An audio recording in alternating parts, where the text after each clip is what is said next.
Hello, this is Mr. Vandenberg. I have a couple of different things for you. Some are review, some are new things. I will warn you that this is a slightly long uh, PowerPoint because we're kind of covering a couple topics here. The first one is population policies, which is something that we did in class already, but I just thought, you should have sort of my version of the notes of what was going on. So our best anti-natalist case study is China. Their famous one-child policy, which prevented the births of 400 million people, kind of worked so well that it caused a lot of problems as well. So there are a lot of issues that came up. A lot of them were things that weren't foreseen when they started this.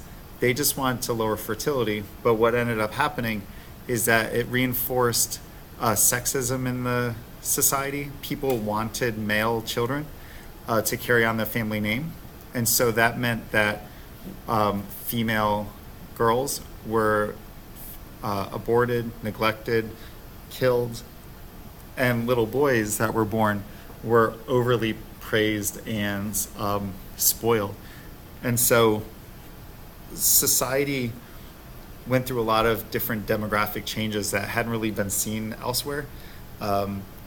The family structures changed without having sisters and brothers and uncles and aunts and cousins.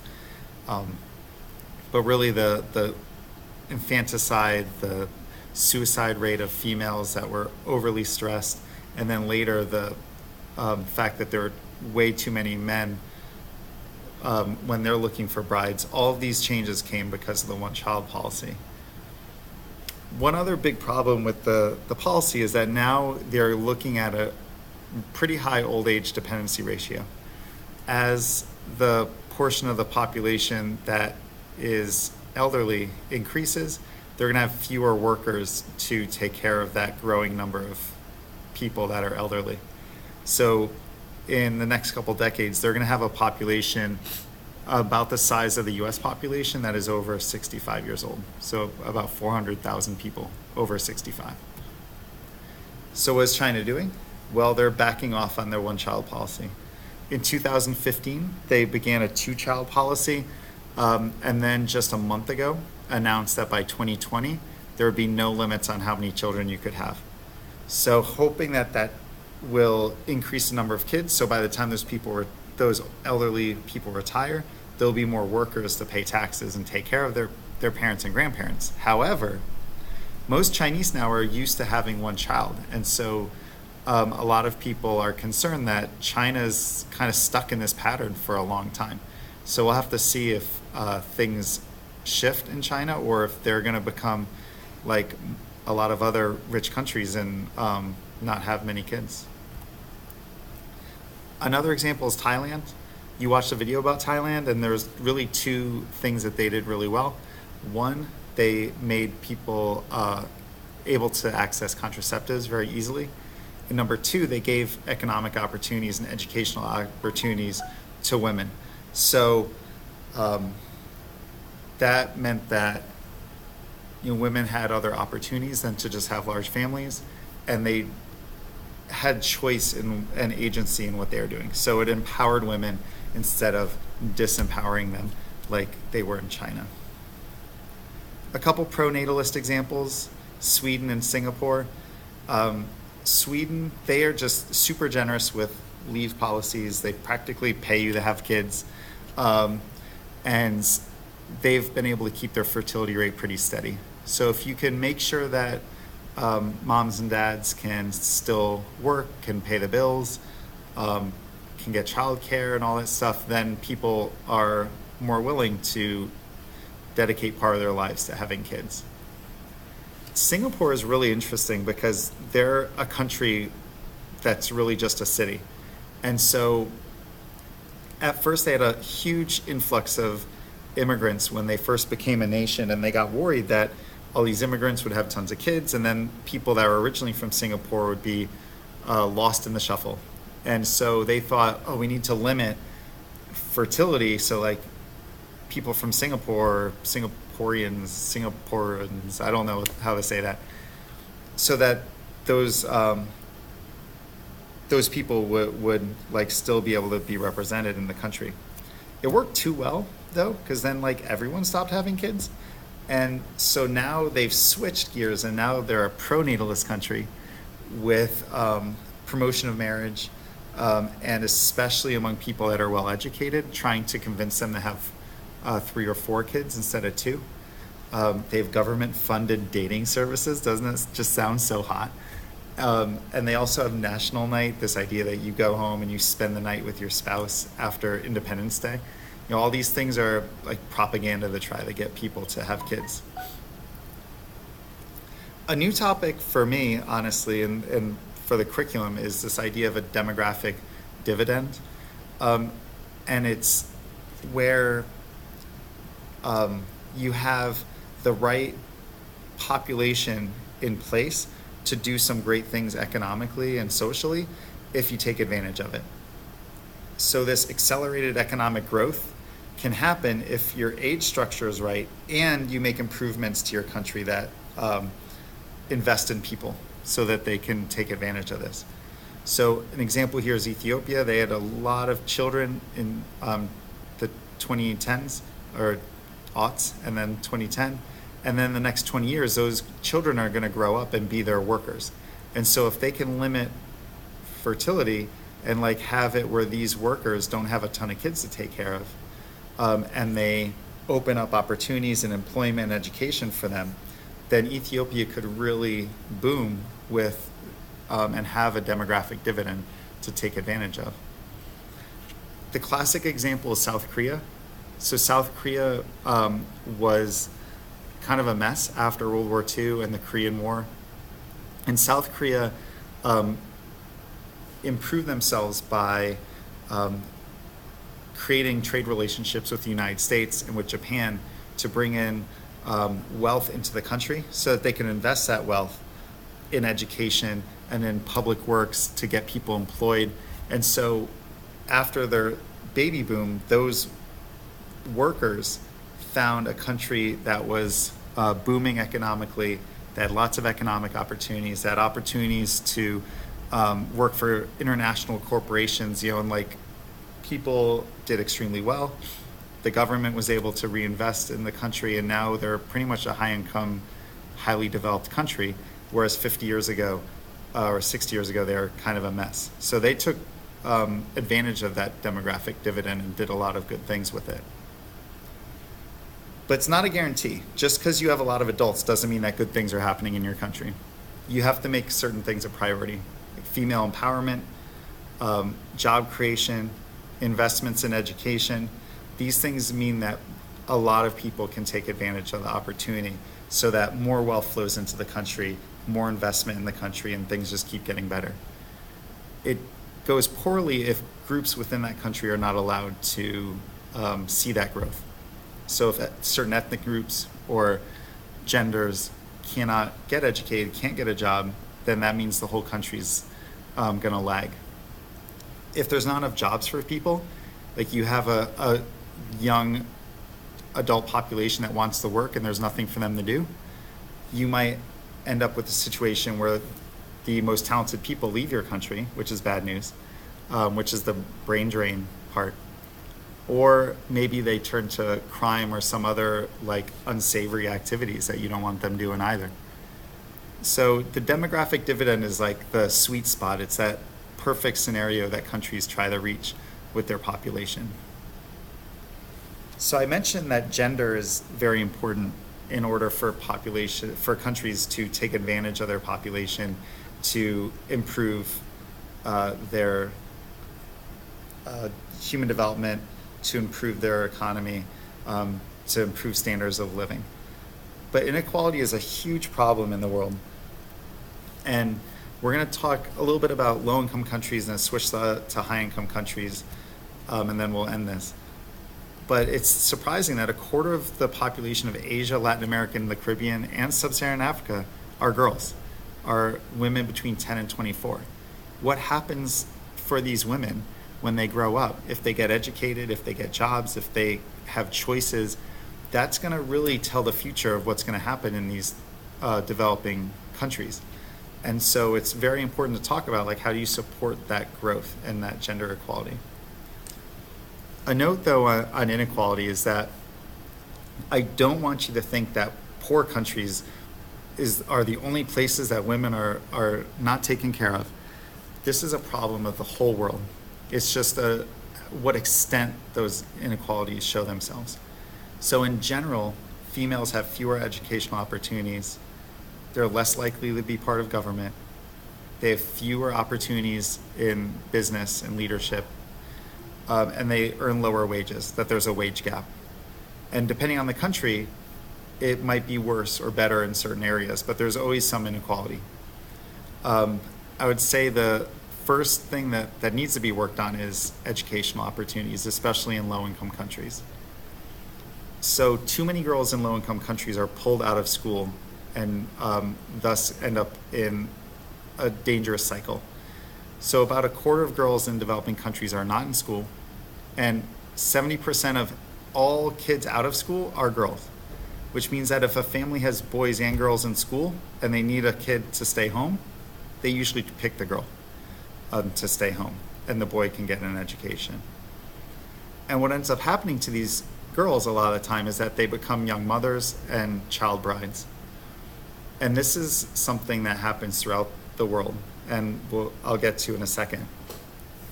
But as far as like health and quality of life is concerned, these girls are much more likely to have medical complications, to die in childbirth, to get HIV and AIDS than girls that aren't sexually active and aren't young mothers in their teens.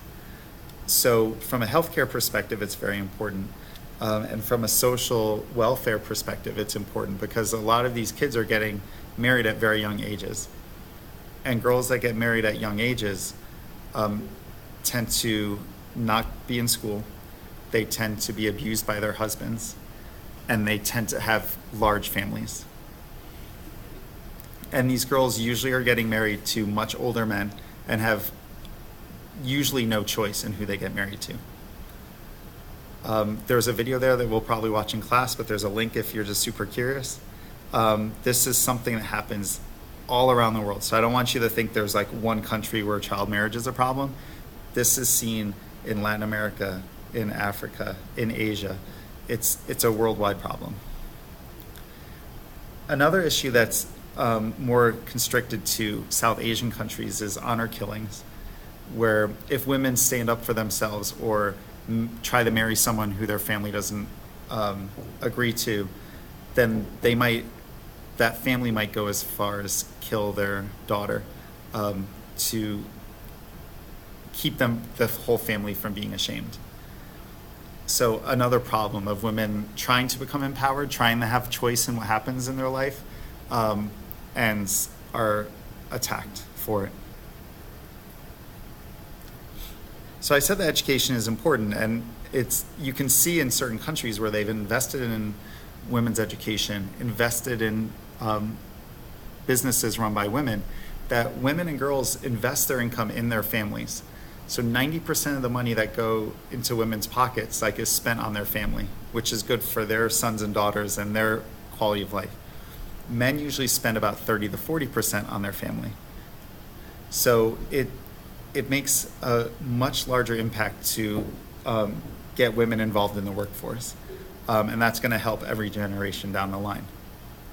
So this is just a summary thing, that if women get educated, are healthy, are able to make choices and make money, that's good for the whole country. It raises standards of living.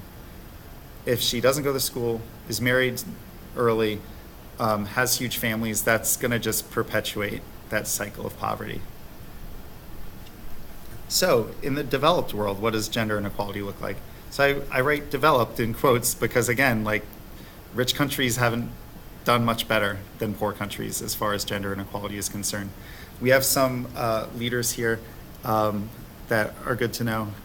Angela Merkel, she's the chancellor of probably the richest country in the EU, Germany. She's been chancellor for 13 years. New Zealand Prime Minister, Jacinda Ardern, she was, I think, the second prime minister to ever give birth in office. That was interesting. And Emma Watson is the Goodwill Ambassador for UN Women, and she's pitched this He for She campaign and does a lot of work worldwide in improving girls' education. So one of the more obvious issues with in developed countries is the pay gap, that women make less money than men, and it's no matter what you factor in and out of the equation, females just make less money. So I think the red is the most interesting, where they adjust for human capital like education or like years of experience at the job, and still women make about 80% as much as men, and it's been consistent for decades. So there's got to be something else. It's not like, oh, they're just not educated enough, so that's why they don't get paid as much. When you factor that out, it's still that they don't get paid enough. So why? It could just be sexism, that there are people that just feel like women shouldn't make as much money, or they try to slyly pay women less. It seems like inflexible working hours favor men over women. That sort of traditionally, that means that women choose to stay home or cut back hours. Parental leave needs to get better in rich countries so that men and women can make decisions about childcare and who should stay home. And in some jobs, like, women are still catching up and getting that tertiary education and like becoming leaders in political leaders and CEOs and things like that. It's kind of a weak excuse, but to some degree, a little bit. What can be done? Offer flexible working hours. Maybe it doesn't have to be a 9 to 5 days a week. Better parental leave. I would love that. Really, we just need to stop being sexist. We need a change in culture. We need it to be not okay that you pay women less. We need it to be not okay that you skip over women or people of color or whoever it is, any minority population, just because it's easier to just go with the flow and like do what you've always done. So that change in culture is probably the most crucial, but also the hardest to like pinpoint exactly how do you do that. But if it's a focus, then it's something that can be fixed. The World Economic Forum does a really great job of giving data to this so that people can report out like, look, they are doing better and this is how they're doing it. Really the biggest thing for them after they do this report, this 400-page PDF, doesn't that sound awesome? Like, you should download it today. If you look at this 400-page PDF, they really are asking countries to get women involved politically and in leadership roles. And that inspires other women to get involved as well and just starts changing that culture. So in our culture in the United States, we're ranked 49th in gender equality, and it's mostly due to politics. So how you read these is that there are 4 factors. The outside is like kind of 100%, so a 1.0 ratio. And so the US is full education, full health for women, slightly better economically for women than your average country, but terrible politically. Whereas Iceland, who's number 1, their politics is like off the charts, and their economy is a little bit higher than the US, and they still have that education and health going. So they're number 1. Yay, go Iceland, you won something. Other things you can do to help. So it's fascinating to me that Rwanda, an LIC, really like an underdeveloped country, that they're number 4. So how'd they get there?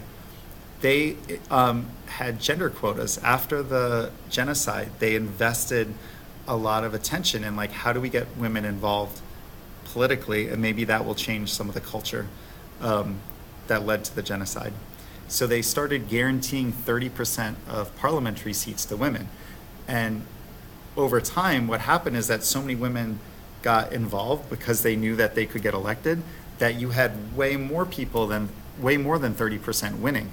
So now they have the first majority female legislature because so many women got involved politically, because they knew that it was a possibility. They knew it was something that people were going to support.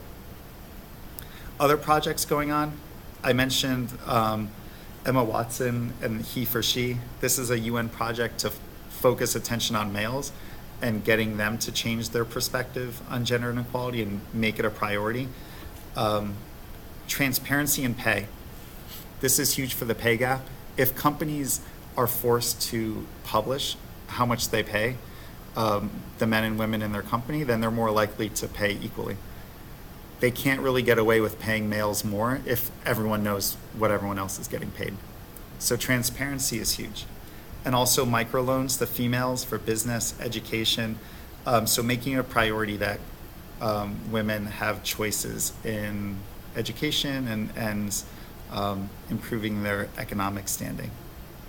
All right, so that was it. I'm sorry that was so long, but hopefully you're fired up about one of those things, and we'll have many more discussions to come.